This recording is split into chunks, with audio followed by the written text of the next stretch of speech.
Dhaggeeffattoota keenyaa sagantaan keenya as magaalaa Naayiroobii irraa darbu eegale. Abbaan gadaa Gujii duraanii Yuubii Aagaa Xeenxeenoo du'aan boqochuu maatiin nutti himaniiru.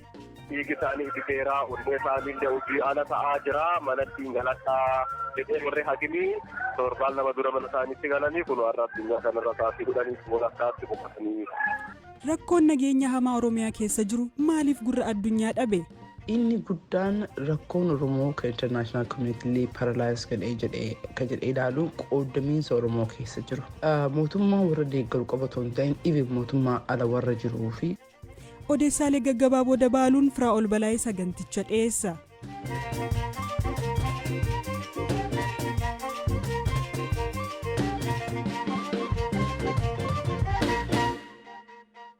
Gadaa Oromoo Gujii keessatti akka mallattootti kan ilaalaman abbaan gadaa duraanii Yuubii Oromoo Dooktarri Kabajaa Aagaa Xeenxeenoo umrii isaanii waggaa 78tti du'aan addunyaa kanarraa boqochuu miseensi maatii BBC'tti himan.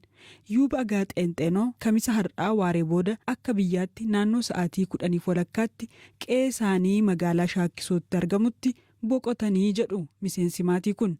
Har'a gara sa'a 10 walakkaa irratti. Abbaa gadaa deebi'anii dhukkubanii turan moo duraan dhukkubarraa fayyanii yaalamanii akka deebi'an quba qabna ture maaltu mudate aga yeroo lubbuun isaanii dabartuutti? Ji'a sadeen kana silkiroodii hospitaala jedhamutti guyyaa tokkotti birrii 72 kaffalaa yaalamaa turanii dhiigi isaanii dhibbeeraa, onnee isaanii illee hojii ala ta'aa jira. Manatti galadhaa jedhee warri hakimii torbaan lama dura mana isaaniitti galanii kun har'a addunyaa kanarra taasii godhanii walakkaatti boqotanii. Amma ji'a sadeen dura hospitaala Addis Ababaa hospitaala silkiroodii jedhamutti yaalamaa turanii achirraa gara hospitaala Kooriyaatti darbanii achitti yaalamaa turanii achitti hin dandeenyu baqaan isaa cimaadhaa lubbuun nama jiraatuunii fi galadhaanii jedhanii mana isaanii boqotanu galadhaan jedhee warri mana yaalaa. Dhibeen sun hin dhiisne moo ergasii dhukkubsataama turanii? Dhukkubsataatuma turanii yaalaan gargaaramaatuma turanii dhiboon irraa deemuu didee ittuma cimee amma kun har'aa isaanuu kan boqotan ta'anii ji'a 5 dura hospitaala Kooriyaatti yaalamaa turanii achi ba'anii ji'a tokkoon booda amman itti deebi'e dhibeen. Hospitaala keessatti nafa isaaniirra guyyaa tokko osoo hin ta'in baay'ee hospitaala 5 deemanii yaalamaa turan hospitaala gurguddaa jedhamutti nafi isaanii akka paaralaayizii ta'ee wiilcheriidhaan kan soso'aa turan. Sirni awwaalchaa hooganaadha miti maaltu jira amma ergasii? Sirni awwaalchaa amma wanni beekamu maan jiru manni keenyallee waliin geenye. Manguddoon umrii ganna 78 kun dhibamanii hospitaala Kooriyaa magaalaa Finfinneetti argamutti erga yaalamanii booda fooyya'anii qe'ee isaaniitti galanii ergasiis ergaa waa'ee amantii of keessaa qabu dabarsaniin mata duree oduu ta'anii turan. Abbaa Aagaa Xeenxeenoo akka lakkoofsa Itoophiyaa bara 1937 Ardaa Bulee Horaa ganda Waleenaa Bokkoossaa jedhanii yaaman keessatti dhalatanii achumatti guddatan. Bu'uurri isaanii barnoota wangeelaa kan ta'e Yuubii Aagaa Xeenxeenoo kabajaa fi dhageettii isaan hawaasa keessatti qaban irraa kan ka'e akka abbaa gadaa ta'aniif dirqamni itti kennamee bara 1990 baalli fudhatanii bara 2000tti baalli kennan. Yuubii Aagaa Xeenxeenoo ijoollummaa isaaniitti barnoota ammayyaa baratanii hin guddanne garuu bara 2016 yuunivarsiitiin Bulee Horaa dooktareetii kabajaa kennuufiitti guddoo akka gammadan himanii turan. Kuni sirna gadaa fi abbaa gadaaf kabaja kennamedha jechuun ibsan. Yuubii kun haadha warraa isaanii 3 irraa ijoollee hedduu horatan garuu dhalli Oromoo hundinuu dhala kiyyaa jedhanii amanu turan. Hanga umriin isaanii jirutti duudhaa sirna gadaa barsiisutti akka cichan himanii turan. Sirna gadaa barsiisuu qofa osoo hin taane ittiin jiraannaa kan jedhan Yuubii Aagaa Xeenxeenoo ilmeen kiyyallee kanumaan baraa guddatti jedhanii turan. Aagaa Xeenxeenoo ayyaana qabeessa mallattoo gadaa Oromoo fi ruuda sirna gadaa jedhamuun namoota hedduudhaan ibsamu.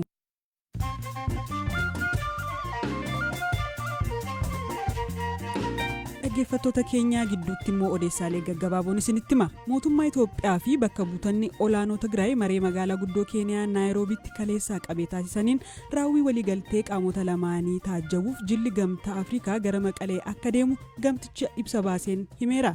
Namoota qaamolee lamaan mariisan keessaa tokko kan ta'an pirezidaantiin Keeniyaa duraanii Uhuruu Keeniyaataan imalli jila kana baatiin kun goolabamuu dura taasifamaa jedhan.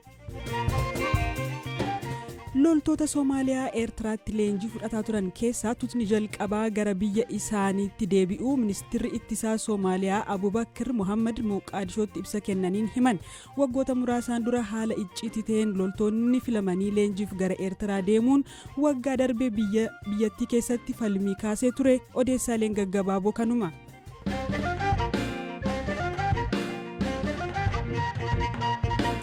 Odeessa aanuun haleellaa aanaalee kiiramuu fi giddaa ayyaanaatti mudatee turen namoonni qe'ee isaaniirraa buqqaanii bakkeewwan garaagaraatti da'eeffatanii jiran mootummaa fi uummanni akka birmatuuf gaafatan.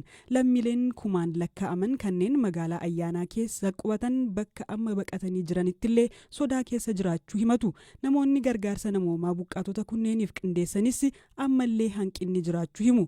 Rakkoon nageenyaa hamma ciminasaa xiyyeeffannoo hin arganne jedhu lammiileen buqqaa jiran. Hamza Hussein. Aanaa giddaa ayyaanaa kana abbaa warraa 3,000 taana kan buufata 2 keessa jirra.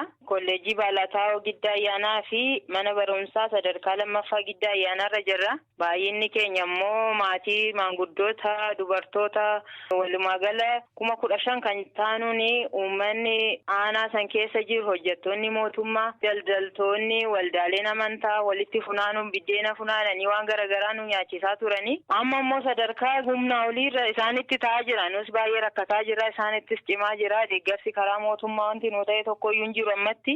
Dubartiin amma dhageessan namoota qe'ee isaaniirraa buqqaanii harka namaa eeggachuuf saaxilaman 10,000 keessaati. Haleellaa lammiilee nagaa irratti raawwateen jiraattonni aanaa kiiramuuf gandoota baadiyyaa aanaa giddaa ayyaanaa 10,000 lakkaa'aman qe'eef qabeenya isaaniirraa buqqaafamuun erga magaalaa ayyaanaatti baqatanii ji'atti siqeera. Baqattoota hedduun dhiphachuu kahiman qondaaltonni aanaa giddaa ayyaanaa qaamoleen hawaasaa garaagaraa uummata buqqa'e cinaa dhaabbatus ammallee rakkoon hammaataa ta'uu eeran. Harmeen ijoollee isaanii 9 waliin waggaa 2 dura qe'ee isaanii baadiyyaarraa humnaan buqqaafamanii gara magaalaa kiiramuutti baqatanii turan rakkoo dhiyeenya magaalattiitti mudatee ammas yeroo lammataaf baqatanii aanaa giddaa ayyaanaa jiran haala hamtuu keessa jirra jedhan. Qabeenya kan keenya kan gadhiisne nuti waggaa 2 keessa jirra. Gargaarsuma karaa qamadii dhufu kana duwwaadhaan kan jiraachaa jirru. Amma immoo lubbuu keenyarra ga'eennaan torbee 2 kan as galleechuudha gidda kan jedhamu kana. Harmeen umuriin isaanii waggaa 45 ta'uu himatan kun guyyaa haleellaan mudate maatiin isaanii akka carraa waaqaa nagaan ba'anis waan mudate miira gaddaan akkanaan ibsan. Maatiin koo akka waaqayyootti kan naa ba'u ba'ee uummata na biraa dhume immoo dubartiin illee utuu ciniinsifattuu kan qalamte jirte jechuudha. Ulfa ishee wajjin qalamtee koo dhugaadha baay'ee kan na gaddisiisu. Abbootiin danda'anii manaan baane immoo dubartoonni manaan baane asumatti qalamanii manatti qalaman jechuudha. Kan lakkoofsa hin qabnedha jechuudha. Aanaa kiiramuurra. Aanaa giddaa kanatti baqannee inni lubbuun isaa baafate amma namni dhufee arguutu jiraate uffata gaddaa uffate jechuudha. Dhaabatee na uwwaallanne hin boonye. Inni hafe kun mootummaan gargaarsa tokkotu nuun godhite. Amma waan uffannu waan nyaannu kan nu rakkisaa jiru. Ijoolleen asiin dhugubdii asiin immoo asumattuun sodaanna jechuudha. Namoonni qe'ee isaaniirraa buqqa'an kunneen tumsa mootummaa yuunivarsiitii Wallaggaaf qaamolee hawaasaa garaagaraan gargaaramaa jiru. Garuu namoonni gargaarsa qindeessan humnaa ol ta'aa jiraachuu himu. Biyya keessaas biyya alaas namoonni nu gargaaranii qaamni hawaasa adda addaa nu gargaarennaan ganama Wallaggaa yuunivarsiitii warri tumsa lammii fedhanis nu gargaaraninnaan uummata 19,999 qallabaa jirra. Dura uummanni magaalaa ayyaanaa olumatti fufiinsa biddeen gogaa nu fidee kanaa booda waldaalee amantii kan kiristaanaa kan islaamaa qaamni adda addaa gargaareennan asumatti isaan kana gargaaraa kana keessa daa'imni garan qabu ijoolleen garan qabdu kusataan sammuullee jira haadharraa ajjeesanii abbaan baatee kana deemu ijoollee xixinnoon garan qabanii baay'ee rakkoo addaadha. Amma ammoo humni mootummaa dhaqee seeneera humna mootummaa seenis karaa taa'anii eeggatu warri finxaaleyyii amaaraa. Hoogganaan kominikeeshinii aanaa giddaa ayyaanaa obbo Alamaayyoo Ijjiguu mootummaan namoota buqqa'an qe'ee isaaniitti deebisaa jira jedhan kanneen haga ammaa deebi'an jiraachuus himan garuu yaaddoo akka qabanis eeraniiru. Jiraattuun jalqaba oduu kanaarratti sagalee isaanii dhiyeessine haga finxaaleyyiin amaaraa ittiin jedhan jiranitti gara qe'ee isaanii aanaa kiiramuutti akka hin deebine himaniiru. Kanaaf humni finxaaleyyii kun wal kuusee magaalaa Haaroo sanirra waan jiruufi yoo nani ka'ee gara ganda kootti galee ammas riphee dhufee maatii koo kanarrattis dhiibbaa geessisu waan danda'uufi olaantummaan seeraa achirratti kabajamee magaalaan Haaroo mootummaan hin to'atamnetti galuu nani fedhan qabu. Jiraataa kan biraanis yaaduma dubartii kanaa deeggeru. Amma finxaaleeyyiin amaaraa karaa qindaa'een darbanii baadiyyaa keessatti uummatuma xiqqoo dhaqee ooyiruu isaa irratti dhaqee loon isaa waama tokko oomisha isaa waa ilaallachuuf karaa dhokatama waa hojjete ilaallachuuf yaaluyyuu ajjeesaadha kan isaan jiran ammayyuu. Amma erga humni addaa gara kiiramuu irratti darbee jira. Humni addaa naannoo Oromiyaa jechuudha. Haa ta'u garuu ammaa wantichi bu'uuraan furmaata kan hin arganne ta'uu isaati jechuudha. Dhimmuma wal qabatuun haleellaa fi walitti bu'iinsi keessumaa lixaa fi kibba Oromiyaatti waraana Tigraay dura kan jalqabe ta'us xiyyeeffannoo addunyaa hin argatiin jira. Haleellaawwan sabaa fi ilaalcha siyaasaa irratti bu'uura godhatanii raawwatamaniin ammallee namoonni ajjeefamaa lammiileen qe'ee fi qabeenya isaanii irraa buqqa'uu itti fufaniiru. Waraanni kaaba Itoophiyaatti waggoota 2 ture lammiilee gaaga'ama guddaarra buuse ijoo dubbii addunyaas ture. Waraanni kun baatii tokko dura waliigalteen nagaa erga raawwatameen booda tasgabbaa'us haleellaan Oromiyaa keessaa garuu hin dhaabbatiin jira. Rakkoon kunis waliigaltee kaabatti raawwatame qofaan nagaan waaraa Itoophiyaa keessatti dhufuu akka hin dandeenye kan agarsiisedha. Ega dhihoo immoo rakkoon nageenyaa kun gara gidduu galeessa biyyattiitti babal'atus ijaa fi gurra addunyaa hin arganne jedhu xiinxaltoonni itti dhiyeenyaan hordofan. Dhimmi kun xiyyeeffannoo idil addunyaa maaliif dhabe? Sababoonni ijoo jedhamanis maal fa'i? Seenaa Jimjimoon dhaabbata Oromoo Legacy Leadership and Advocacy Association ollaa geggeessiti. Dhaabbati buufatisaa USAT kun waa'ee uummata Oromoo sagalee ta'uuf akka dalagu ibsa.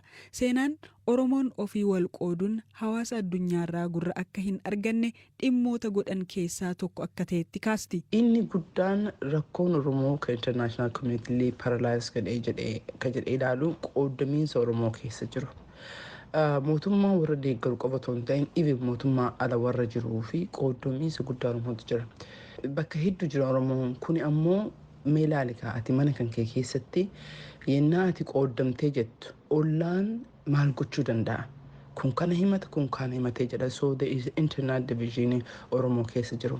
Gama biraan qorattoonni mirga namoomaa badiiwwan naannicha keessa qaamota hidhatanii fi humnoota mootummaan raawwatu hordofaa hin jiranii jechuun qeeqamu. Qorattootaan ala miidiyaaleen idila addunyaas xiyyeeffannoo kennuu dhabuun ni qeeqamu. Dhaabbanni International Crisis Group dhaabbata idila addunyaa walitti bu'iinsi akka hin uumamnee fi karaa ittiin furamuu danda'u qorachuun beeksisudha. Dhaabbatichatti qorataan Itoophiyaa William Davison walumaa gala walitti bu'iinsa Itoophiyaa keessatti gabaasni idila addunyaa yookiin miidiyaa hamma tokko ni hanqataa jechuun ibsa. Kan Oromiyaa immoo xiyyeeffannoon waraana Tigraay irratti ta'uun hammeesseeraa jechuun hima. Lixa Oromiyaatti intarneetiin yeroo dheeraaf cufamu gabaasni bakkichaa bahu baay'ee xiqqaa ta'uu fi qorattoonni mirga namoomaa seenanii akka qoratan eeyyama dhabuun akka sababaatti kaase. Kaaba Itoophiyaatti wal waraansi yeroo adeemaa turetti bakkeewwan Oromiyaa garaagaraattis haleellaa fi ajjechaan ittuma fufeera. Kaameruun Haadsan xiinxalaa dhimma Afrikaa fi basaasaa duraanii CIAdha. Hawaasni idila addunyaa adeemsa tarsiimawaa dhimma Itoophiyaa ittiin hordofu hin qabu jechuun ibsa. Walitti bu'iinsi Tigraay xiyyeeffannoo atattamaa waan fedhuuf xiyyeeffannoo kennee hawaasni idila addunyaa jechuunis hima. Gama biraan mootummaan aangoorra jiru mootummaa Oromootii jedhamaa jechuun kan ibsitu seenaan kunis hawaasni idila addunyaa biratti xiyyeeffannoo akka dhabu gochuu himti. Kara kaayina immoo mootummaan aangoorra jiru mootummaa Oromoo jedhama.